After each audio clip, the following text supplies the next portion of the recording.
problemas de ensuciamiento de los reactores. Avanza la polimerización, empieza a crecer la partícula en la medida que ya tenemos el iniciador, se produce un equilibrio para proteger a la partícula, sigue creciendo hasta que se forma la partícula final y tenemos ya esa emulsión que es bastante estable por cuanto está estabilizada con agentes tensioactivos.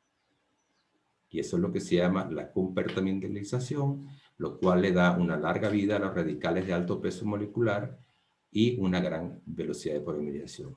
Este sistema fue el que yo establecí en la universidad, en la Politécnica Nacional, y consta de lo que vemos aquí, que ya lo tenemos igual y lo vamos a observar en un momento, un reactor cuya temperatura se controla, una serie de bombas de alta precisión Harvard que suministran a nivel de los microlitros la alimentación de lo que les decía, del iniciador, del monómero, y aquí hay un control de temperatura establecido a través de un baño termostático y un sistema de agitación.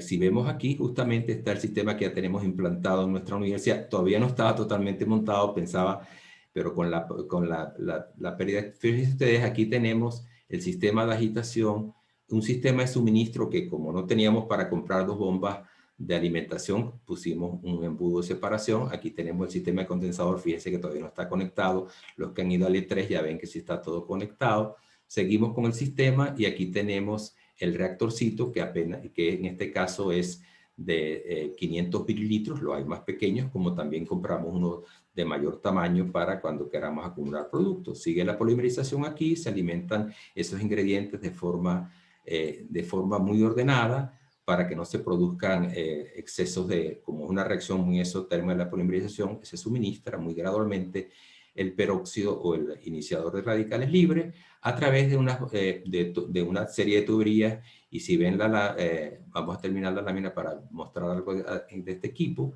Aquí tenemos el sistema termostático que gradúa la temperatura.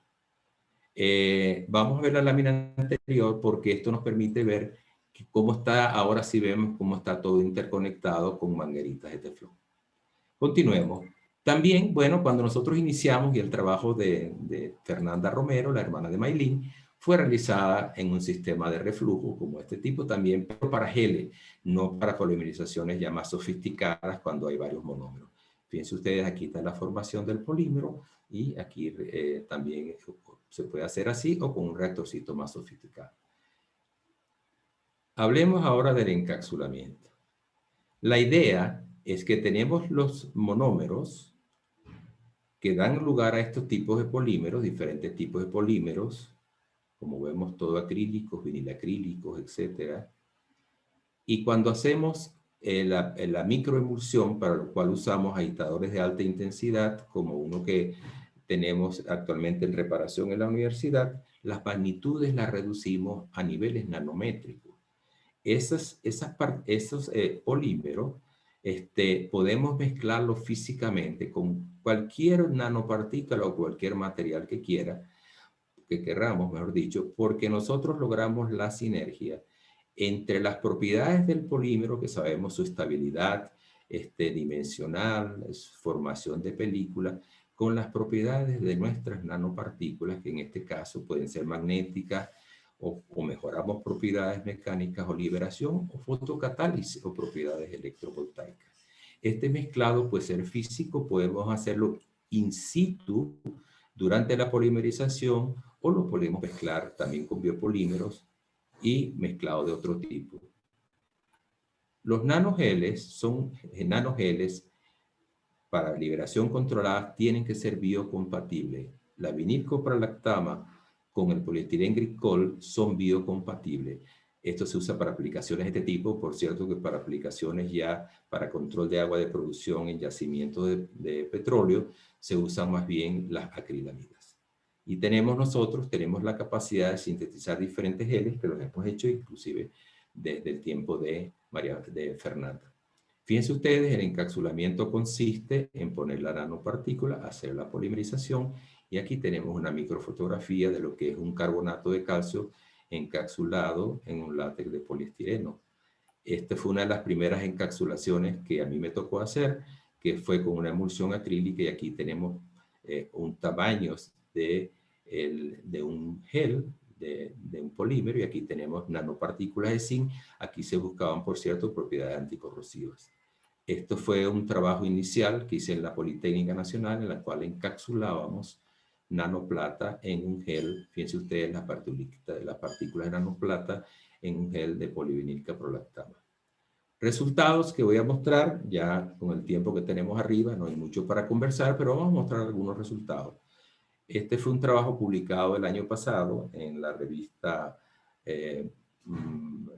Chemistry and Physics Materials, y era con la intención de desarrollar un cubrimiento para fines de biomédicos, es decir, que pudieran hacerse cubrimientos o pinturas en las superficies de quirófano. ¿Por qué? Porque en las superficies de quirófano se da mucho la famosa Pseudomonas aeruginosa, que es una bacteria mortal, que inclusive crea resistencia porque tiene alta morbilidad, alta mortalidad, tiene una resistencia a las drogas y se adhiere muy fácilmente a las superficies. ¿Cómo hicimos este encapsulamiento? Bueno, teníamos el polímero, pues les decía, una emulsión de polímero, fue un mezclado físico, e hicimos in situ la producción de la nanopartícula mediante una reducción muy conocida con el borohidruro de sodio y al nitrato. Aquí tenemos las micelas que se forman, que en este caso era el terpolímero que ya vamos a ver. Los ingredientes que usamos, fíjense ustedes que tenemos 3 monómeros, vinilacetato y butilacrilato, diseñados especialmente para que formaran película. El radical libre y la temperatura y 5 horas de reacción.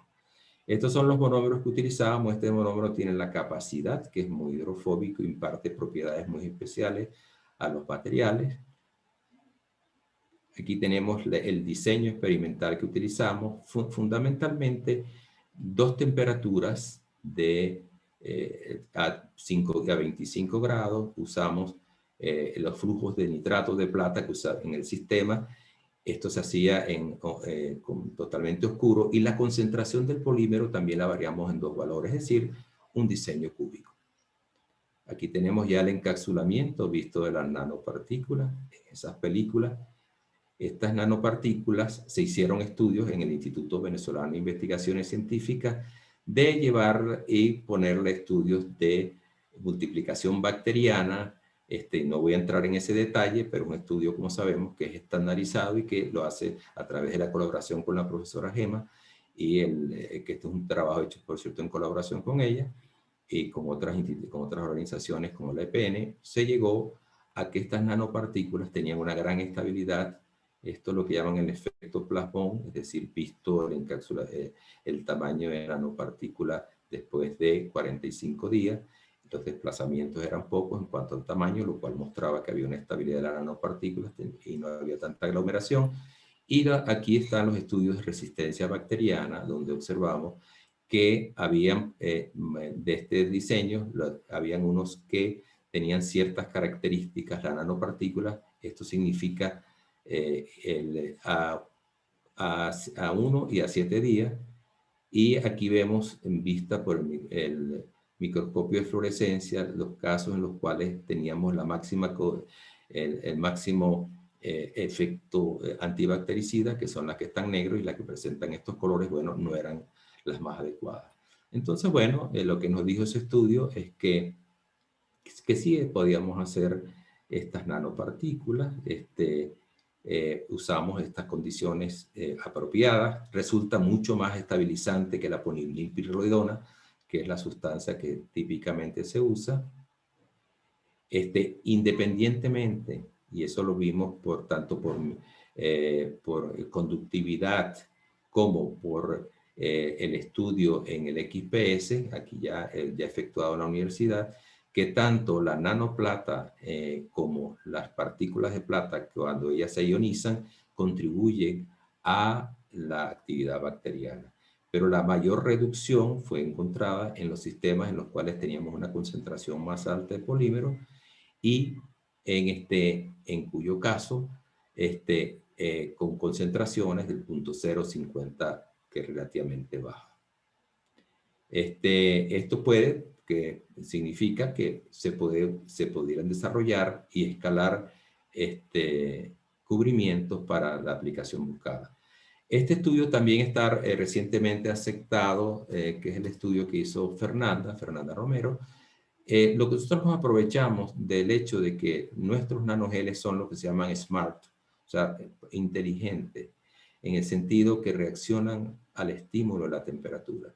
Y curiosamente, nuestro polímero tiene lo que se llama la temperatura de inversión, la temperatura de solubilidad crítica invertida. Es decir, cuando uno mezcla sustancias normalmente, tenemos que pasamos de 2 fases a una solución. Aquí no. Aquí por interacciones hidrofóbicas se produce lo contrario. Es decir, que el polímero sale de fase. ¿Qué produce esto? Que al salir de fase, él se contrae. Si aquí cargamos algo, aquí lo descargamos. Y eso es lo que se aprovechó para el estudio que hizo Fernanda. Fíjense ustedes cómo al calentar baja el tamaño de partículas. Aquí se ve lo que fue la síntesis. Estos fueron los monómeros utilizados. Demostramos que efectivamente se producía el entrecruzamiento. Esto a través de una serie de conjugaciones que existen entre estos enlaces, entre el entrecruzamiento del polietilenglicol diacrilato y la vinilcaprolactama. Se producía, pues, se comprobaba que realmente había el entrecruzamiento. Aquí tenemos los estudios de drogas que, mejor dicho, cómo se incorpora la droga al polímero. Bueno, hay que hacer todo, es a través de membranitas de ósmosis, ¿verdad? En la cual, fíjense ustedes que aquí primero purificamos, salimos y dejamos que aquí quede dentro del gel, queda o sea, ya la tenemos colapsado y queda la nanopartícula, y después lo que hacemos es que mediante el método analítico vamos viendo la cinética de cómo una vez que se cargó se va liberando. El equipo que utilizamos en este caso pues fue el HPLC que tenemos en nuestro laboratorio. Demostrábamos que efectivamente se producía la temperatura de solución crítica a través de este estudio de turbidez utilizado por ultravioleta. Veíamos que efectivamente nuestra temperatura de inversión crítica estaba en 32 grados y aquí tenemos la partícula colapsada. Los tamaños de partícula medidos en la Politécnica Nacional y la liberación de la droga, habiendo pues una propensión a que mientras el polímero era más reticulado, la liberación era más efectiva. Otro estudio que está todavía terminando en proceso, pero que ya muestra algunas de las cosas, y que el estudio anterior de liberación controlada es algo que se puede continuar. Tenemos las drogas, otros tipos de drogas, tenemos los polímeros y los métodos específicos. El artículo también de lo que se refiere a los nanocompuestos con el terpolímero también se puede continuar. Y este estudio de luminiscencia consistió en mezclar nanopartículas de titanato de bario e hidroxiapatita en diferentes concentraciones y observar su luminiscencia. Esta luminiscencia en algunos casos se ve aquí reflejada, y bueno, obviamente que los materiales poliméricos con luminiscentes sabemos que tienen aplicaciones importantes. Ya para concluir, porque el tiempo apremia, y después podemos hablar de las colaboraciones, de lo que se puede hacer a futuro. Otras colaboraciones que yo he mantenido en este tiempo que tengo aquí ha sido el reciclaje de polímeros con la Politécnica, con la SPOL. ¿Por qué digo esto? Porque se abren posibilidades para gente que quiera trabajar en Guayaquil en estos campos. Biosensores con la PUSE, es un estudio que se hizo seria el año pasado. Este estudio de modelaje de materiales, y así es un estudio anterior que se hizo con la universidad, una universidad colombiana, la Universidad de Carabobo de Venezuela, la UNAM de México y nuestra universidad. Recientemente, con el grupo de inteligencia artificial, también hicimos una colaboración que se tradujo en un artículo. Producto de estas colaboraciones, aquí están todos los conectores, está el artículo de Bionatura que se hizo con Fernanda, el artículo de nanomateriales que fue para la parte de los biosensores. Estos son los artículos hechos todos tienen conectores y están a la orden de los estudiantes y de los colegas que quieran revisarlo. Este fue un estudio teórico realizado con la Universidad de Carabobo y la Universidad de, como decía, México y Venezuela. Este fue el estudio que realizamos. Cada uno tiene sus conectores, lo cual fácilmente permite verlos y apreciarlos. Aquí, por ejemplo, el Material and Chemistry, que fue el primer estudio que les mostré. Aquí está también, ya tenemos con conector, perdón, el estudio de Fernanda, que va a ser publicado en mayo, Dios mediante. Este ya está. Y así, bueno, son más productos de trabajo realizado aquí, pero por supuesto con la gran ventaja de haber establecido cooperaciones que ha permitido trabajar en reciclaje, en desarrollo de biosensores, etcétera, etcétera. Trabajo en curso, bueno, los trabajos en curso en este momento, recientemente se aprobó el proyecto CEDIA de ecoempaques para desarrollar biopolímeros basados en almidón y reforzados con agave, con fibras de agave. Estamos también en este momento, el profesor Tafur está haciendo una serie de medidas de ese polímero, está utilizándolo para electrolitos para baterías. Estamos iniciando un trabajo también con la profesora Solmar, con la profesora Gema de Física en espintrónica de polímeros, o sea, polímeros quirales. Con el grupo de Jan, esto he cooperado, bueno, tengo ahí por lo menos participo en el proyecto, aunque debo decir que no hemos todavía trabajado en lo que era la idea de materiales nanoestructurados. Con CATS tenemos algunos temas en definición y ojo, porque aquí pudieran haber algunos temas para estudiantes. Estaba hablando en vista de la situación que tenemos con la parte de limitaciones experimentales y aquí lanzo una propuesta. Alguien más por encapsular o liberar sustancias. El método y el procedimiento lo tenemos establecido. Temas de tesis que están comprometidos, el tema de luminiscencia, ya lo tengo comprometido con un tesista, y la caracterización de colágeno en cooperación con la profesora Gema González. Observación final, creo que en este momento la parte experimental, es verdad que tenemos muchas ganas de regresar a la universidad, pero debemos estar preparados para hacer un switch a trabajos que impliquen también trabajos experimentales o de revisión. Muchas gracias.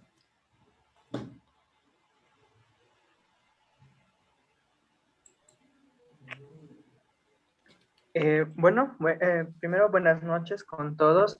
Mi nombre es Cristian Eduardo. Desde el momento les voy a acompañar como moderador. Y bueno, muchas gracias, profe, por su intervención. Ahora abrimos el espacio de preguntas. Pueden levantar la mano y les daremos la palabra, o si no, pueden escribirnos a la parte del chat sus preguntas y el profe con gusto les responderá. Profe, tenemos una pregunta por interno que nos dice: por lo pronto, ¿podría decir cuáles son las electivas que recomienda tener en cuenta para realizar una tesis en estos temas? Bueno, mira, justamente en el tema de polímeros, obviamente, deberían tener la materia polímeros, ¿no? Y por suerte, hemos trabajado también la profesora Rose Michel, cuando ha hecho sus materias, siempre damos una parte introductoria, ¿no? O sea, que si ya la materia polímeros permite incursionar realmente. Ahora, para los temas específicos que hoy mostré del proyecto, la materia justamente la materia la propongo porque se adapta bastante al tema. Fíjense ustedes que en la parte de polímeros hay gran parte del trabajo se realiza en el estado sólido, es decir, en el estado fundido, con los procesos de transformación que se realizan en la industria, ¿no? Yo estoy mostrando otra faceta de la industria. Aquí en Ecuador, los polímeros que se fabrican son en fase acuosa. ¿Por qué? Porque si bien no tenemos una petroquímica establecida para producir las poliolefinas, sí tenemos fábricas medianas y pequeñas que hacen polímeros para la producción de pintura, para la producción de pegamento, para la producción de tinta, para la mejora de textiles, para la mejora del papel. Entonces, estos polímeros que se usan ahí, esa extra suavidad que encontramos en el papel, en las revistas, son productos de cubrimientos poliméricos y se usan estos geles. Entonces, de ahí yo diría que si una persona quiere hacer tesis en esto, no quiere decir que necesariamente tenga que tomar la materia que yo voy a dictar en este semestre, que es cubrimiento, que se pasea por propiedades interfaciales, por polimerización, y posteriormente llega a lo que son las aplicaciones.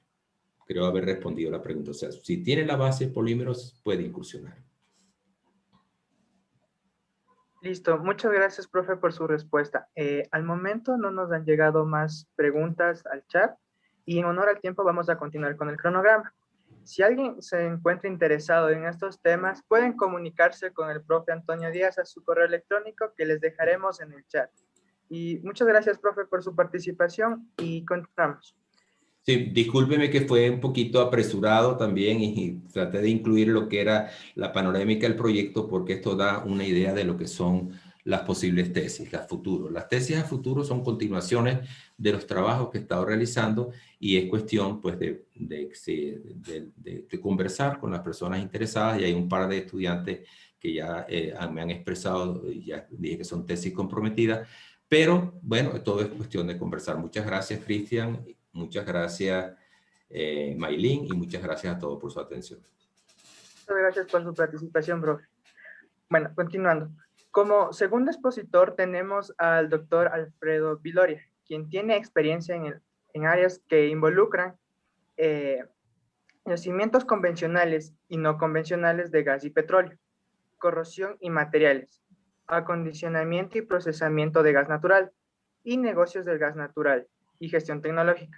Nos hablará de sus 4 propuestas de tesis. Vamos a iniciar con 2 de ellas. Bienvenido, profe, y le damos la palabra. Buenas tardes con todos. Ante todo, agradecer tan gentil invitación para la participación en tan importante evento. Si me permites compartir la pantalla.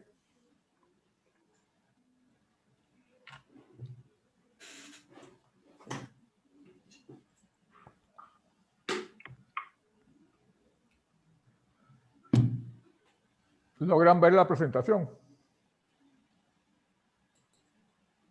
¿Aló? Profe, sí se ve. Ok. Déjeme entonces presentarla de esta manera, de manera de que cuando se pone en show, generalmente el PowerPoint rebota la presentación. Entonces lo voy a presentar en este formato y también eso me permite a mí expandir alguna de las láminas.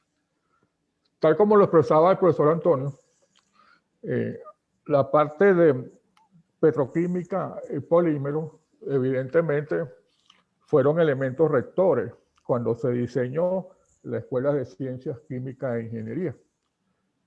A mí me tocó llegar allá en diciembre de 2017 y comenzar activamente a dictar cursos en el primer semestre de 2018. Proveniendo de la industria petrolera, donde Antonio también fue colega mío en Venezuela. Luego me dediqué a profundizar un poco los aspectos de patentabilidad. Y los que venimos del área de ingeniería y queremos reforzar evidentemente este concepto en la escuela, creemos que el proceso de patentabilidad es un problema muy pertinente para nuestra universidad, primero porque permite dar espacios a nivel nacional e internacional en la comunidad de ciencias químicas aplicadas y no aplicadas, y con esto quiero decirles que yo estoy profundamente convencido desde etapas tempranas que comencé este ejercicio profesional, que las barreras entre ciencia básica y ciencias aplicadas no existen. Simple y llanamente, o más que simple y llanamente, nos complementamos. nos complementamos y uno lo pone en manifiesto cuando se dedica a este tipo de propuestas. Por ejemplo, aquí tenemos en esta lámina que la protección industrial va más allá de lo que es un producto tecnológico, de lo que es una aproximación bajo el punto de vista de identificar nuevos espacios y nuevas formas de hacer las cosas. Fíjense bien, nosotros estamos acostumbrados a lo que es la Coca-Cola. Y fíjense cómo aquí en el interior de la lámina mostramos cómo evoluciona esa industria bajo el punto de vista, primero, de su imagen corporativa. Y segundo, cómo ellos, a través de la marca Coca-Cola, que vale miles de millones de dólares, pero su valor se deriva principalmente de la buena imagen que la empresa ha generado con el paso del tiempo en sus operaciones comerciales, en lugar de basarse en el diseño de la marca misma. Esto está tomado y yo les recomiendo la lectura de esto, Fundamentos de Propiedad Intelectual, propuestas y respuestas para los estudiantes. Muy pertinente bajo el punto de vista de lo que queremos mostrar hoy. Evidentemente, la investigación debe y tiene como base fundamental la formación de equipos motivados para el logro. Simple y llanamente, uno no tiene por qué saberlo todo. Hay que desarrollar cierta visión, y esa visión acompañada en nuevos espacios, su aplicabilidad y fundamentarse también en las ciencias básicas. Es por ello que en Yachay hemos conformado un grupo de investigación en el área de materiales y procesos, denominado YAN. Y aquí el gran éxito que hemos obtenido a la fecha es que es un esfuerzo mancomunado de la escuela, de nuestras escuelas, la escuela de geología, la escuela de física y nanotecnología, y nosotros en la escuela de ciencias químicas e ingeniería. ¿Cuáles son las fuerzas impulsoras que nos llevan a nosotros a establecer la pertinencia de este tipo de estudios? Primero, que los ecuatorianos deben y están en la obligación de conocer sus empresas estratégicas, cuáles esas empresas estratégicas, cómo influyen e impactan en el quehacer diario. El acceso a la energía, simple y llanamente, es bienestar, pero en ese simple y llanamente es bienestar para la sociedad, están elementos de profunda reflexión. Entre ellos, fíjense la matriz energética primaria. Definimos la matriz energética primaria como aquella que utiliza un país para satisfacer las necesidades de su población. Y vemos que el 75% de la matriz energética primaria de Ecuador está basada en petróleo, para luego tener la parte hidroelectricidad y tener luego el gas natural. Y algunos esfuerzos tímidos a la fecha en lo que es la parte de energía renovable no hídrica. Aquí quiero hacer una connotación importante. Fíjense bien que cuando nosotros hablamos de petróleo y hablamos de gas, hay un contraste inmenso. Profesor Antonio Díaz, en el 2015, si no me equivoco, de todas maneras Antonio me puede corregir después, comienza a trabajar en un proyecto de gran alcance que es el diseño de una petroquímica basada en derivados y corrientes de petróleo. Esta petroquímica evidentemente tenía la ambición de cubrir el mercado interno y por economía de escala estaba obligado también a exportaciones. El gas natural es otro vector energético que nos permite a nosotros fundamentar una petroquímica en su primera, segunda y tercera transformación. Acá hay un concepto que a mí me gusta desarrollar en la materia de gerencia de proyectos, que es común a las escuelas, a las 3 orientaciones que tenemos dentro de nuestra escuela, y es que bajo el punto de vista del conocimiento de esta industria del gas natural, es muy tímida en el Ecuador.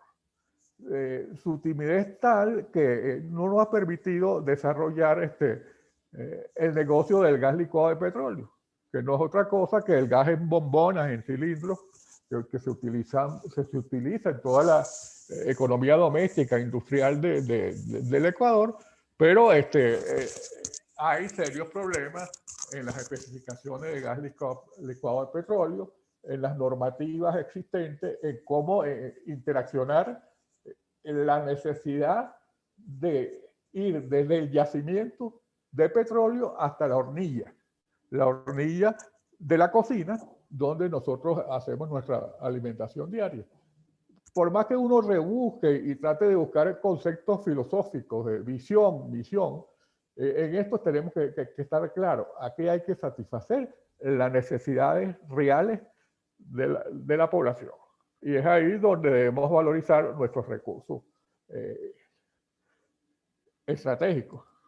Aquí le pongo yo un ejemplo de lo que son los indicadores. Lo que son crudos pesados y extra pesados son unos crudos parecidos a la mayonesa, crudos muy viscosos, con grados API muy bajos.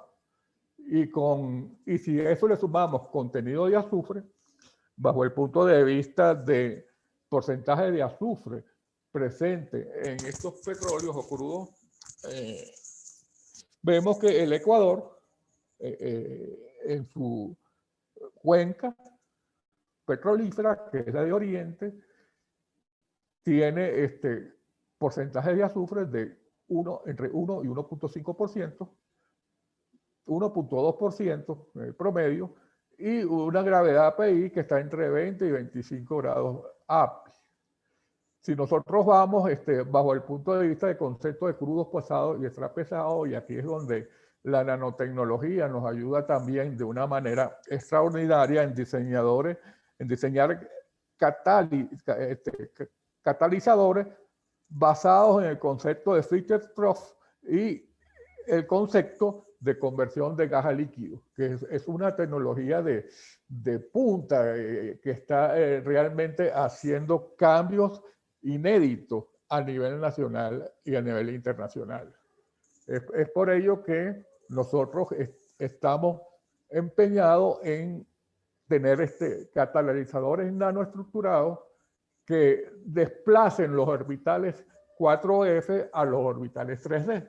Con eso me refiero, queremos ir a trabajar con el hierro, con el níquel, y obtener catalizadores en su estado nanoestructurado que permitan primero abaratar costos y disminuir la contaminación ambiental y los problemas de seguridad e higiene ocupacional que ustedes desarrollan con el profesor Tafur en su carrera de polímeros y petroquímica, de la importancia que es tener también que el activo más importante que tiene cualquier universidad, cualquier empresa, es su talento humano. Y eso es lo que hace que persista en las instituciones.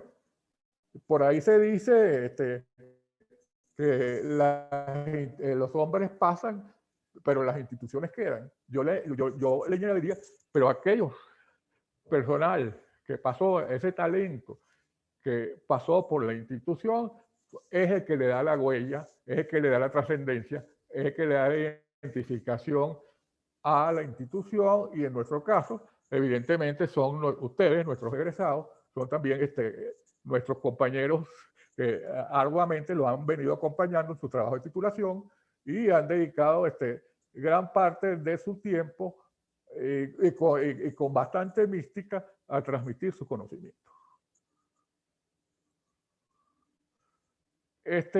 Hay unos indicadores internacionales, inclusive ahorita con la pandemia hemos visto cómo han tratado, cómo se ha influenciado sobre los precios del petróleo. Y hay dos indicadores, porque estos crudos o petróleos son indicadores tanto en Europa como en Estados Unidos, y las empresas dedicadas a la explotación de estos recursos tienen que valorar estos recursos, y valga la redundancia, para al final satisfacer no solamente los accionistas, sino las necesidades energéticas de la nación.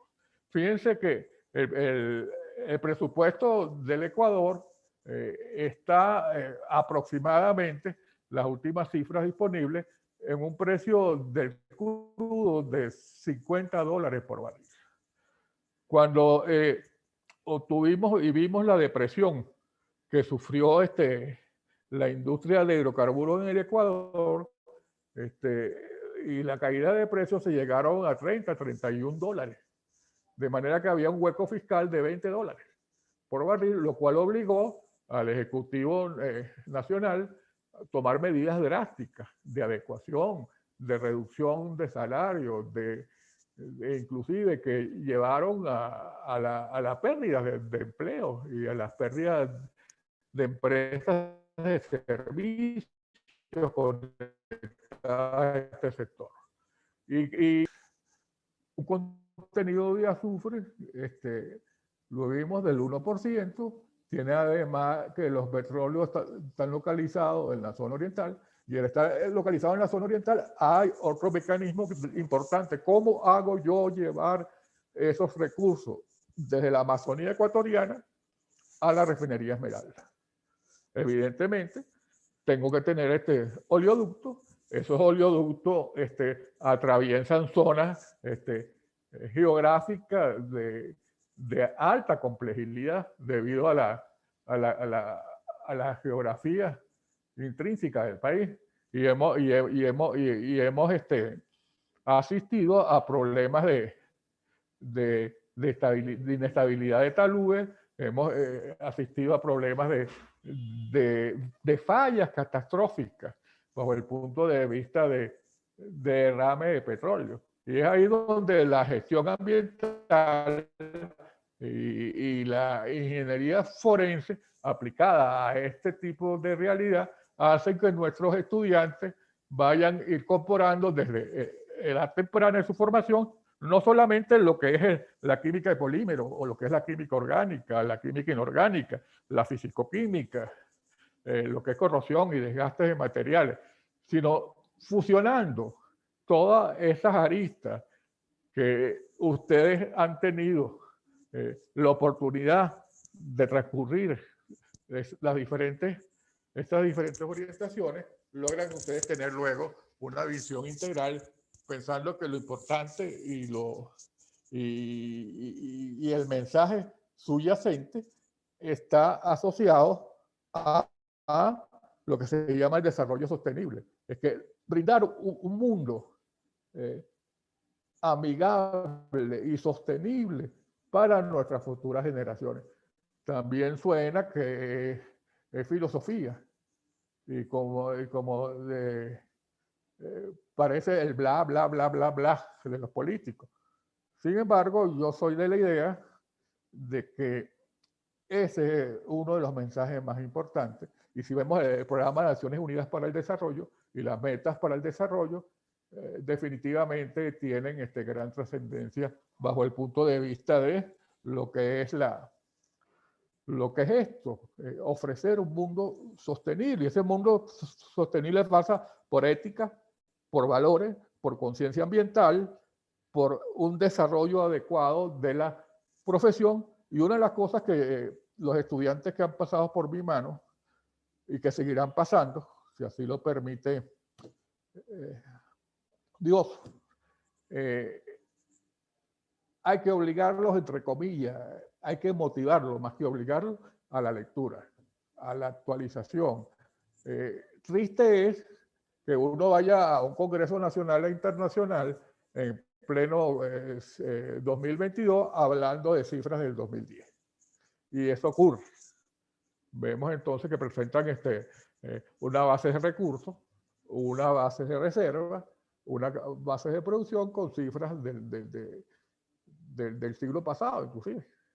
Entonces nosotros tenemos que motivar a esa lectura, a esa actualización constante de nuestros estudiantes.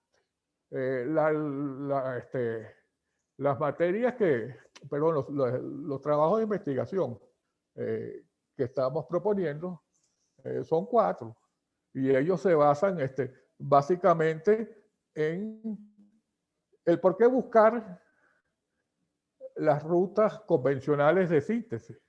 No quiero decir con esto que no sean válidas.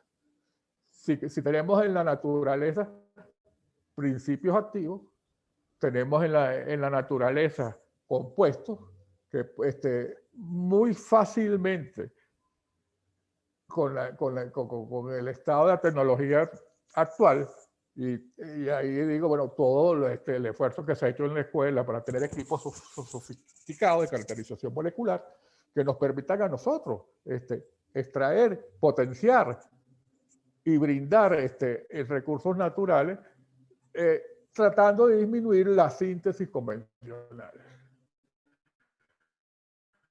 Ahorita, en el proyecto CEDIA, que dirige el profesor Alex, hemos estado involucrados en identificar este tipo de principios activos en diferentes fluentes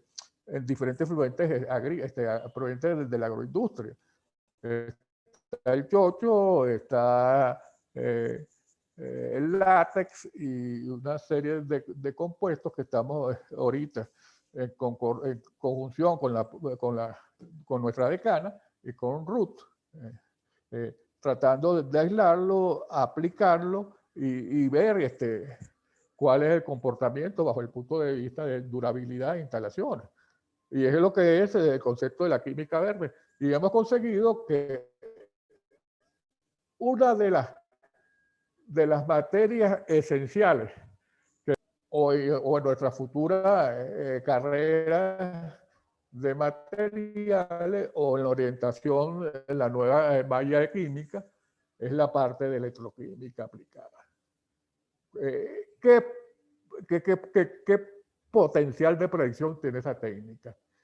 En la maestría en orientación de ciencias materiales, que ya fue aprobada por el CES y que esperemos en lo que transcurso del año que viene poder ya empezar a funcionalizarla. Hemos incluido esa materia porque ahí repasamos físico-química, toda la parte de fluidinámica de operaciones unitarias 1, y nos permite, mediante estudios de electrodos giratorios, disco anillo, curvas potenciodinámicas, potenciostáticas, impedancia electroquímica, predecir cuáles son las tendencias desde el diseño mismo de las instalaciones. Eso es lo que llamamos en ingeniería el front-end loading. Tomar en etapas tempranas del diseño este tipo de circunstancias. Para no extenderme más, le dejo ese mensaje. Motívense a la lectura, motívense a estar informados y continúen siendo orgullo para sus profesores por los logros que están alcanzando, no solamente en la universidad, sino a nivel internacional. Cada mes recibimos gratas noticias del éxito de nuestros alumnos a las universidades donde cursan posgrado alrededor del mundo. Muchas gracias por la invitación.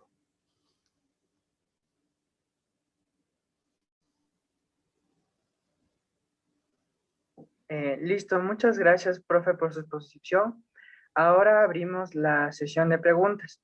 Pueden levantar la mano y se les dará paso a que enciendan su micrófono, si que tienen alguna duda, o también nos pueden hacer sus preguntas por el chat.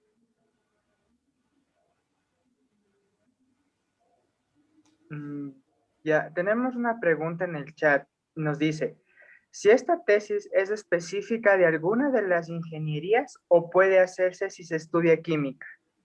Mira, la experiencia nos ha dicho que por nuestras manos han pasado un ejemplo de ella.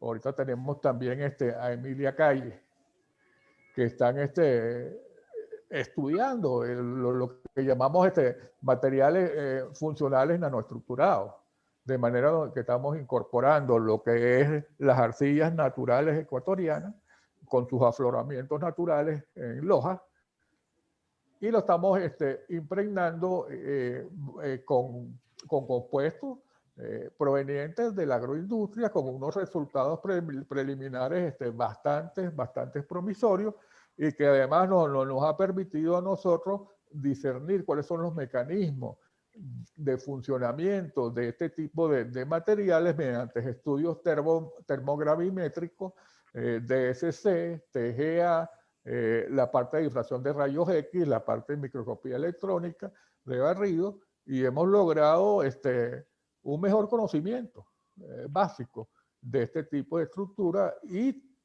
¿por qué no proponer un mecanismo ya totalmente soportado a través de todas estas técnicas de caracterización? Sí, entonces la respuesta sí. Estas tesis están abiertas tanto para estudiantes de química como de ingeniería. Listo, profe. Muchas gracias por su respuesta. Por el momento no tenemos ninguna petición ni tampoco otra pregunta, así que daremos inicio a la segunda ronda de exposiciones. Profe Viloria, por favor, le damos la palabra y continúe con sus temas. Fíjense que una de las cosas que debemos tener en cuenta, deben buscar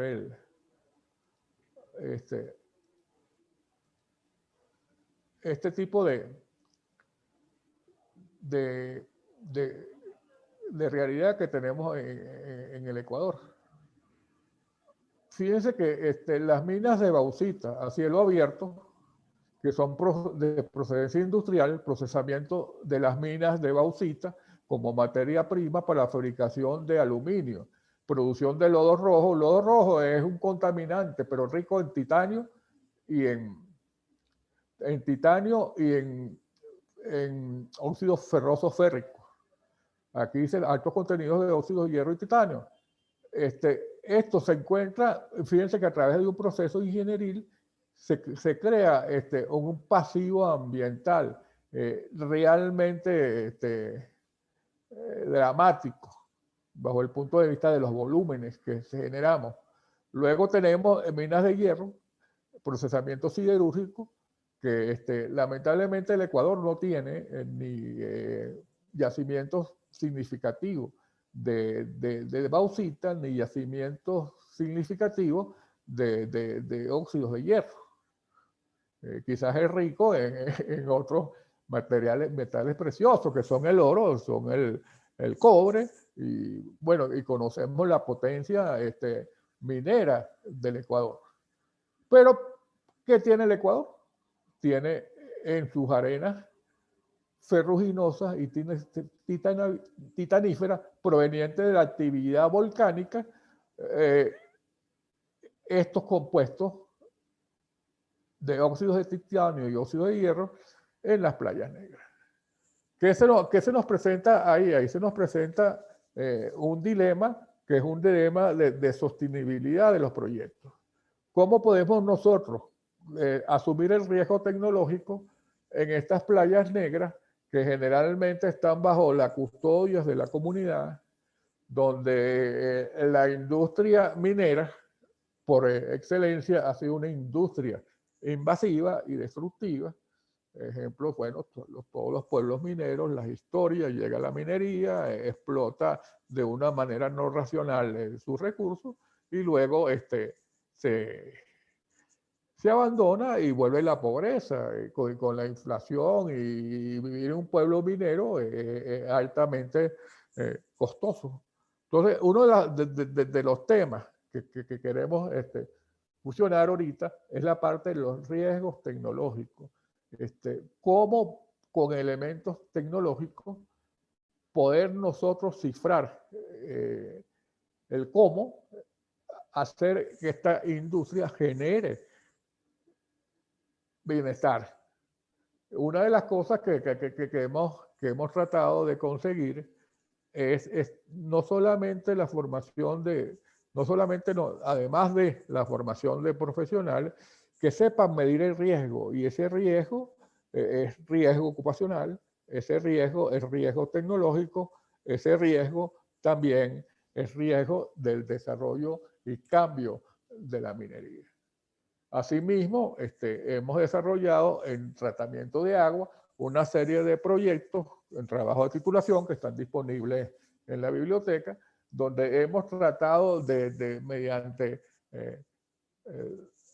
identificación de los colorantes presentes en la industria textil ecuatoriana, el cómo aproximarnos a tener una industria bajo el punto de vista de riesgo de fluente por vertido irracional en el riachuelo, el cómo establecer, basados evidentemente sobre evidencias técnicas científicas, una conducta ambientalista bajo el punto de vista de lo que es contaminación de agua.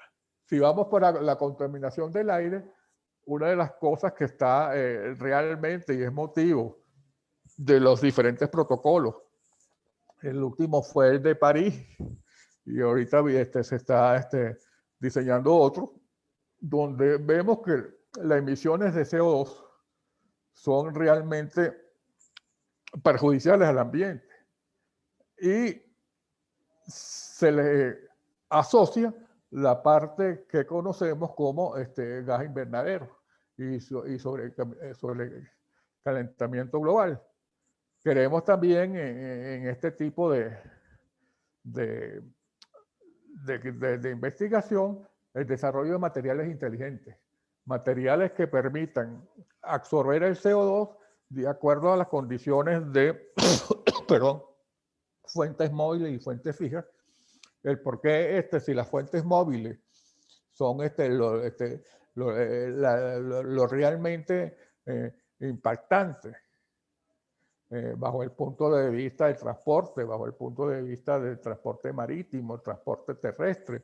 ¿Por qué no desarrollar pues, nuevas aplicaciones de polímeros o copolímeros inteligentes que estén en la capacidad de absorber el CO2 y luego que sean regenerables y que ese CO2 que se desprende cuando uno reactiva de nuevo el lecho sólido pueda ser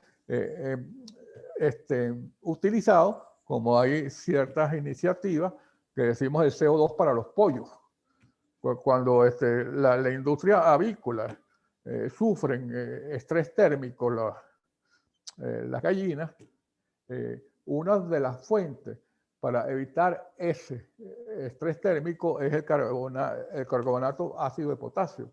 Y el carbonato ácido de potasio resulta ser que es muy efectivo para la eliminación del estrés térmico. Entonces, ¿por qué no asociar la captura reversible del CO2 y su utilización en la industria agrícola? Eso es uno de los proyectos que hemos venido tratando de conformar dentro del grupo YAN, que nos permita profundizar más lo que es la conducta de CO2. Hemos hecho esfuerzos en CO2 bajo el punto de vista ingenieril, pero bajo el punto de vista químico, ahí hay un mundo realmente interesante.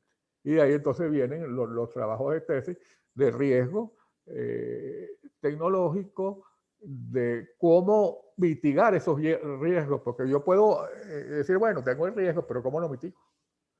¿Y cómo lo mitigo? Mediante el estudio de causa-efecto. Y la causa-efecto pasa por análisis de espina de pescado, pasa por análisis de los 5 por qué de Toyota, y en la materia de gestión de proyectos creamos casos de negocios donde tratamos de visualizar, y esto va a ser un tema que va a estar definitivamente, y así ha estado en nuestra temática. Otro problema que tenemos es el mercurio en la minería. El mercurio de una manera irracional. El mercurio en la extracción del oro. Hay una técnica de determinación de mercurio desarrollada por la UOP, donde consiste que el mercurio, los vapores de mercurio son absorbidos sobre un filamento de oro. Y ese filamento de oro luego es calentado con temperaturas relativamente bajas debido al punto de sublimación baja que tiene el mercurio, y luego es mandado a un fotomultiplicador y ahí es determinado por absorción atómica. Y es un método que nos permite a nosotros racionalizar este uso del mercurio. Recuerdo que el mercurio es tóxico. El mercurio debe ser eliminado prácticamente de lo cotidiano. Pero a nivel de minería tenemos altas afectaciones. Y entonces vamos a desarrollar modelos o proponer modelos que contribuyan. Evidentemente, esto es un tema bien árido y bien denso que nos permita a nosotros trabajar también con estos efluentes, por ejemplo, el tolueno y el sileno. Eso es lo que se llamamos benzil, tolueno, estireno y sileno, que son los BTX, que provienen de la actividad de industrialización del gas. Nosotros utilizamos esos compuestos en la vida diaria del laboratorio. Entonces, ¿cuáles son las medidas preventivas bajo el punto de vista del buen uso y la exposición prolongada de las personas a este tipo de efluentes? Hay que buscar también cómo con un reflujo, no solamente en las extracciones sólidas, sino buscar luego lo que se llama, y con mucho éxito, o sea, es lo que se llama la fotoquímica aplicada a la degradación del tolueno. Del tolueno, el sileno, los vapores, y tener entonces un reactor fotocatalítico, que por cierto el profesor Manuel y la profesora Gemma Manuel Caetano están trabajando en un diseño bastante, con Oscar Fierro, un diseño bastante simpático e innovador para el desarrollo de este tipo de medidas de mitigación. Entonces, mis otros dos temas de tesis están en explorar, conocer, y ojalá podamos retomar de nuevo las actividades y poder enviar a estudiantes nuestros, como hicimos en el pasado reciente, a la UNAM, donde existen posibles y potenciales colaboraciones que han demostrado en el pasado su eficiencia. No sé si con eso respondo ya a las otras dos tesis sugeridas.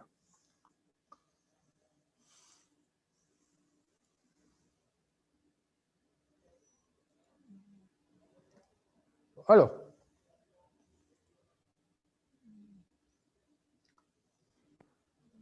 Sí, profe, si desea puede continuar con el siguiente tema. Ajá. Y el otro tema que es de suma importancia bajo el punto de vista del desarrollo del Golfo de Guayaquil, donde hay perspectivas de conseguir yacimientos de gas libre, es decir, gas no asociado a petróleo, que permite entonces llevar ahorita se trabaja en el bloque 7 del Campo Amistad, y permite llevar este gas a tierra para extraer lo que se llama gas licuado de petróleo, que no es otra cosa que una mezcla de propano, butano, y que es clave en la economía ecuatoriana. Ahora, ¿cómo hago yo para subsanar los riesgos asociados a este tipo? Fíjense que estoy produciendo en plataformas marítimas, luego viene una tubería que está sumergida en el fondo marino, luego sube a tierra y llega a las plantas de procesamiento de GLP. Ahorita estamos desarrollando, tenemos dos estudiantes, Yanes y Karen Jaramillo, que están presentando su trabajo de titulación el semestre que viene, trabajando los riesgos asociados a este tipo de comportamiento. Que por ejemplo, si la temperatura del fondo marino es 15 grados centígrados, y si yo me voy a equilibrio termodinámico, voy a tener formación de hidratos. Hidrato no es otra cosa que estructuras moleculares donde el agua atrapa las moléculas de metano, también las de etano, propano, hasta pentano, hasta N-pentano, y es lo que se llama entonces un riesgo bajo el punto de vista de obstrucción de la tubería, tanto la que desciende de la plataforma como la que está en el fondo marino. Una de las iniciativas que estuvimos explorando es que, ¿por qué cuando te pica una hormiga se te hincha la relación alérgica? Porque ellas te inyectan formiato de potasio. Entonces queremos también, bajo el punto de vista de este tipo de nueva visión y nuevo aprovechamiento de lo que son los recursos naturales, que ya están en la naturaleza, utilizar este formato de potasio en la formación, en la destrucción de hidratos, de gas natural, en estas condiciones típicas de servicio. Los noruegos han desarrollado una tecnología bastante satisfactoria donde ellos inyectan el formiato de potasio a este tipo de estructura, llegando a una disolución de estos hidratos. Pero si es incontrolable, podríamos tener un problema de una emisión súbita del gas que está atrapado dentro del hidrato. Entonces lo que queremos hacer, y ya Antonio habló un poquito de eso, es encapsular este tipo de compuestos y estudiar. Antonio está estudiando el encapsulamiento a temperatura, y nosotros queremos estudiar el comportamiento del encapsulamiento en condiciones de baja temperatura, es decir, de 15 grados centígrados hasta 0 grados centígrados, y ver cuál es el ciclo de histéresis, de formación y destrucción de estos hidratos. Yo les recomiendo, la Universidad de Colorado School of Mines tiene al profesor Sloan, de alta experiencia y muy respetado internacionalmente en la formación de este tipo de tratamiento no convencional para la destrucción de hidratos. Otras de las cosas que hemos visto, porque en el Ártico el pez sobrevive a temperaturas muy bajas y no se convierte en pescado, porque simple y llanamente, tengo pegada esa palabra hoy, debido a que existen lo que son las antifreezing protein, que ellos segregan en su metabolismo esta proteína, y esta proteína crea un microclima, y ese microclima le permite a ellos crear temperaturas altas para que ellos sobrevivan. Lo que es Rusia y también Dinamarca y Japón abanderan este tipo de aplicación, de cómo replicar y aprovechar estas proteínas antifreezing para la destrucción de estos hidratos. Entonces, fíjense, eso es lo que nosotros llamamos la termodinámica del frío. Y entonces nos vamos a baja temperatura. Tenemos experiencias de profesionales que se han formado allá en Colorado School of Mines. Ahorita hay 2 estudiantes que hacen doctorado conmigo en Venezuela, que dentro de su planificación está con el profesor Sloan trabajar unos 4 o 5 meses allá, si la pandemia lo permite. Con la pandemia hay muchas cosas de estas colaboraciones que se nos han quedado en el tintero. ¿Otro comentario?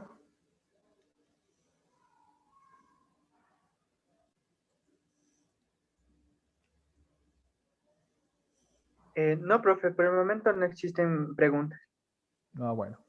Bueno, yo de todas maneras, deme las coordenadas y yo les enviaré entonces una presentación con un poquito más de detalles, pues, de manera que tengan tiempo de leerlas con las referencias, etcétera, etcétera. De nuevo, bueno, les agradezco la invitación que me han realizado para este evento para mí de alta importancia en la escuela.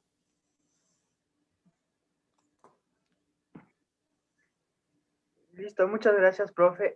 Nos acaban de llegar dos preguntas al chat interno y nos dicen, ¿es necesario haber cursado gestión de proyectos para trabajar en una tesis en estos temas? No necesariamente. Fíjense bien que bajo el punto de vista de las sinergias de la escuela con la escuela de química, el requisito que yo pongo en las materias es la materia que da la profesora Paola Cana, que ahí le permite manejar factores de conversión, órdenes de magnitud, establecer, despegarse un poco de la regla de 3 y a los factores de conversión, ver lo que es un proceso con acumulación, sin acumulación, en continuo, lo que es un proceso de difusión por membranas, etcétera, etcétera. A mí me tocó cuando una de las primeras materias que yo cursé, que yo dicté en Yachay con el profesor Alex, nos las compartimos, fue esta materia, Fundamentos de Ingeniería, que para mí es clave, porque no es que yo quiera cambiar la mentalidad del químico, ni que el químico tenga que cambiar la mentalidad del ingeniero, pero vamos a hacerlo juntos. Y los resultados han demostrado que es posible y con mucho éxito. Esa sería la respuesta a esa pregunta. Listo, Ahora, profe. Gracias por la respuesta. Perfecto. Bueno, cualquier otra pregunta me la pueden hacer llegar también al correo al correo de la universidad. Con mucho gusto responderé. Sí, tenemos otra pregunta que nos llegó al chat que es un poquito similar. Dice así. Otra pregunta al chat que es un poquito similar. Dice así. ¿Qué materias son indispensables haber cursado para empezar a involucrarse en una tesis de este tipo? Química general 1, química general 2, química inorgánica, química orgánica, gestión, fundamentos de ingeniería. Y físico, y la físico-química. Inclusive yo siempre he sido muy anarquista en ese sentido, ¿no? Y en el buen sentido de la palabra. Yo digo que aquel que sabe trigonometría, que sabe de soluciones, que sabe de química orgánica, que ven en el bachillerato y ha captado y se ha identificado con esa materia, debería tener un éxito en el desarrollo de su pregrado en Yachay. Y ha sido esos son los resultados que hemos recogido, donde, bueno, tenemos estudiantes con muy buenas bases en estas materias y que podemos hablar inclusive de una forma abierta y reforzar conceptos y como yo digo, yo aprendo con ustedes y ustedes aprenden con nosotros. Es un equilibrio indispensable y con muchos buenos resultados. Por lo menos Emilia Calle, cuando cursó la materia de gestión ambiental, ella no le gustaba el litio. Yo estuve a punto de eliminar el litio de la tabla periódica para dejarla tranquila. Después me tocó convencerla de que el litio tiene en la parte de nuevas baterías, el premio Nobel que se dio en el 2018, fue esos avances de teoría del litio, y son ahora básicos para todo lo que es la transformación en robótica y en aplicaciones increíbles. Lamentablemente el Ecuador no tiene yacimiento de litio, el triángulo de litio está entre Bolivia, Chile y Argentina. Pero el litio lo tenemos en los celulares, que esos celulares que tienen ustedes las nuevas pilas de litio, cómo se la miniaturización y cómo todo lo que es fotovoltaica y pasa por una sinergia con estos tipos de baterías. Eso es muy apasionante también, desde el punto de vista de actualización. Pero yo creo, inclusive, yo diría, la cosa, bueno, que hay que respetar las reglas de juego. Yo le pondría los nombres del trabajo de titulación después que se termina. Porque muchas veces uno empieza con una aproximación y resulta que termina haciendo otra cosa, no por parte de planificación, sino porque la investigación es así, la investigación es libre. Y la investigación nos conlleva muchas veces a plantear unos objetivos específicos, generales y específicos, que a veces son una camisa de fuerza. Entonces, lo ideal, a mi entender, tener objetivos bastante flexibles, porque así lo pide nuestra universidad, pero que en esos objetivos generales y específicos flexibles tengamos tiempo de soñar con estas utopías.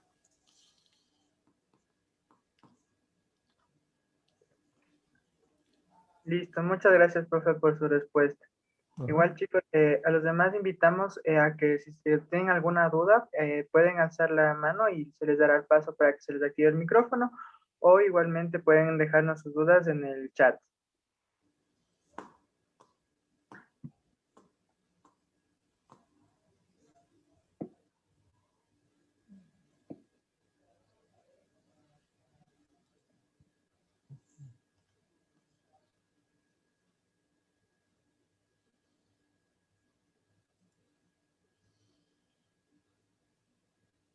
Bueno, en vista de que no tenemos más preguntas, si algún estudiante está interesado en estos temas de investigación, pueden comunicarse directamente con el profe Alfredo por medio de su correo institucional que ya se lo ha escrito en el chat. Listo. Bueno, si ya no hay más preguntas, damos por finalizada esta sesión. Queremos agradecer a todos los asistentes, especialmente a los profes Antonia Díaz y Alfredo Viloria, por su tiempo y apoyarnos en la realización de estas charlas. Les esperamos mañana donde tendremos como invitados a los docentes Alicia Sommer, Alex Palma y Flor López para hablarnos de más propuestas de tesis disponibles. Todas ellas son muy interesantes. Tengan todos una buena noche y no olviden seguirnos en nuestras redes sociales, tanto para que estén actualizados en las actividades que iremos publicando, como Asociación de Estudiantes y HITEC. Muchas gracias a todos por su participación. Muchas gracias. Hasta luego. Gracias. Hasta luego. Cuídense.